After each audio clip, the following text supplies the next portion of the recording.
everybody, get on in here. Come on in. I'm letting my tea steep a little bit. It hadn't been in there long, but it's hot. Get your wise women's tea. And I have a big stack of topics and a coffee can to put them in, because I don't have a jar or anything, so I've got to put some in, fold a few up while people are getting in here, and I'm not looking at them. I'm just folding them up, sticking them in the coffee can.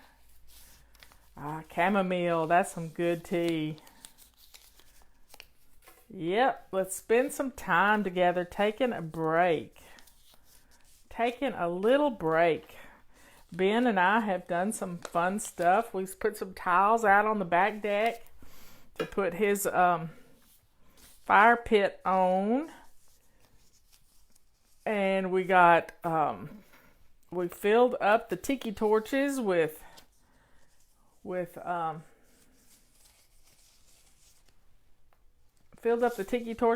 fuel and strapped them to the deck rails, which was, we had to have some zip ties for that, and it's looking good out there. We might have a fire tonight. Who knows?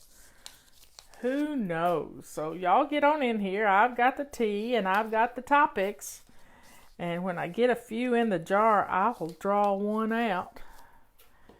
Yep, get on, almost 200. We're getting them in here. It's nothing like the do it now principle to kick in. We got his medicine all set up for the next 2 weeks. His morning meds anyway. And we are good to go. Well, here we are at 200.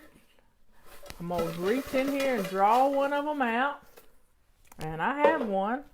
I also have another stack of them right here that I'm going to set in there so that I can take some time in a little bit and finish folding them up. Let's see what this one says. How do you develop a lifetime of love with your husband? Well, you married him for a reason.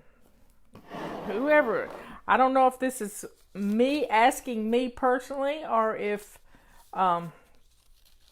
this is just everybody, But I'm going to deal with everybody, and I always bring myself into it. But how do you develop a lifetime? How do you develop a lifetime of love with your husband? Well, first off, you have to remember why you married him. And the day Robert and I got married, we wrote each other a letter, and we put it in our jewelry box. And on I think it's our 25th anniversary, we're going to read them to each other, or read what we wrote. But the main thing you have to think about is, what did you find attractive about him in the first place? What was it that made you realize? Because I realized on our very first date I was going to spend the rest of my life with Robert. That's what I realized. So, and I told somebody. I told my sister. Yep, I told her that I was going to spend the rest of my life with him. And she says, "You're going to jinx it." And I said, "No."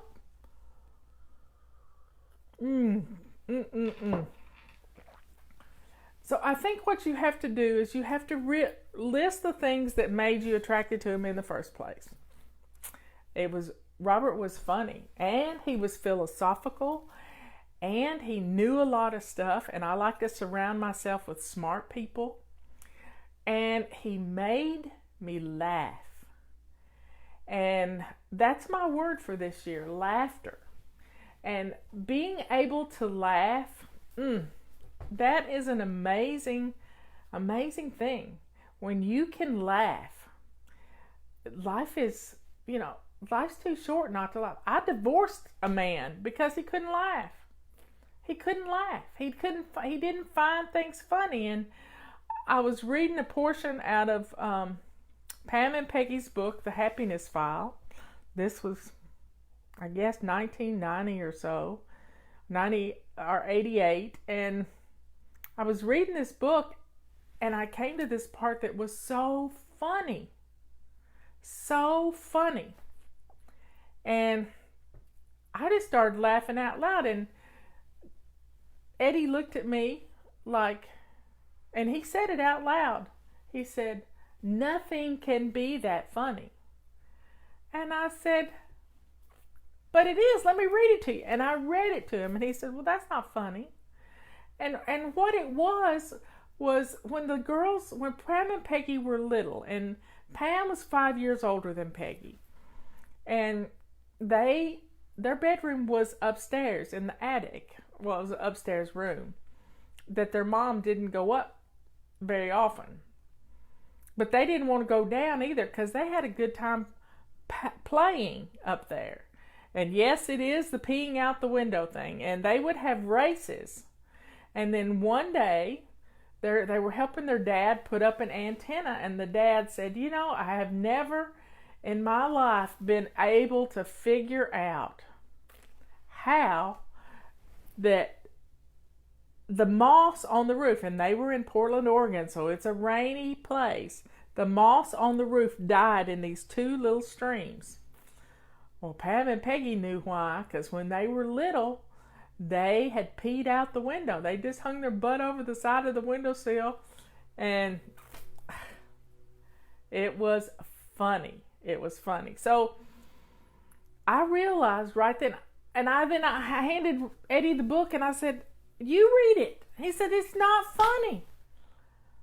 And I thought, I was sitting on a little love seat, and I said to myself, I don't know that I can live with a man that can't laugh, that can't find things funny, that doesn't have a sense of humor. Now, mine and Robert's sense of humor is a little different, just like Kathy and Jack's sense of humor is a little different. But the main thing is we can laugh.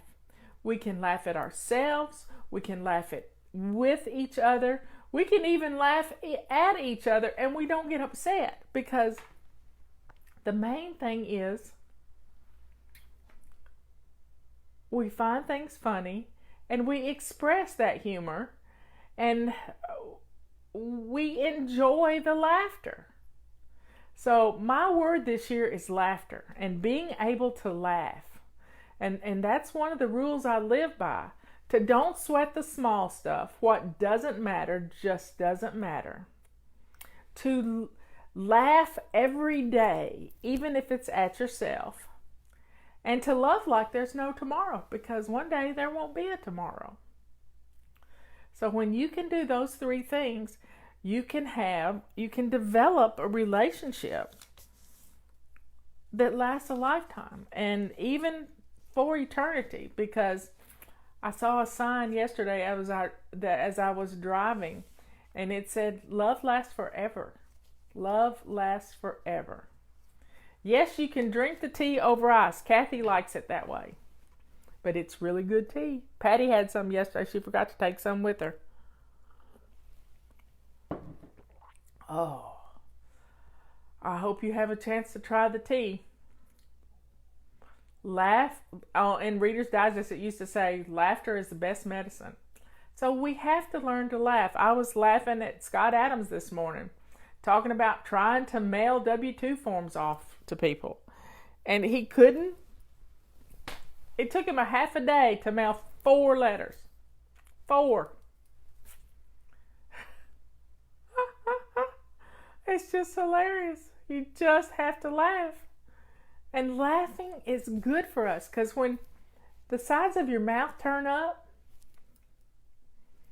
it tells your head that you're happy, and you release endorphins. You release endorphins that make you feel happy. Even if you don't feel happy when you smile, it makes you feel better. So everybody, find something to laugh at today, because it's going to help your relationship. Find a movie that you and your husband both like for date night tomorrow night. That's funny. The tea does smell good. Oh, I love it. I love it. It's aromatic. So everybody, get a little laughter in your life. And if that doesn't work, find funny things on YouTube. Find America's Funniest Home Videos with animals. That just cracks me up. I laugh, laugh, laugh, laugh, laugh. Laughing is good for you. Smile therapy. Pam and Peggy used to put up an address label on their mouth with big red lips drawn on it. And sometimes you just need to quit talking and put one on your mouth. Now, don't put it on anybody else's, but you can put it on your mouth. And you walk around the house with a smile on your face all day long. People are going to say, what's wrong with her? And they're going to laugh. So laugh, laugh, laugh. It's good for the soul. It's good for everything. It's healing. So everybody, don't forget, we got a flash sale going on. And it's on our calendars. Let me find another one. Both calendars. You don't have to get both of them, but this one's $12.95 and this one's $6.95. Get them while they're hot because it's a flash sale. It is a flash sale. And it will end Monday night at midnight. So midnight Eastern time. Midnight Eastern time. I love you all. I will see you later. Bye.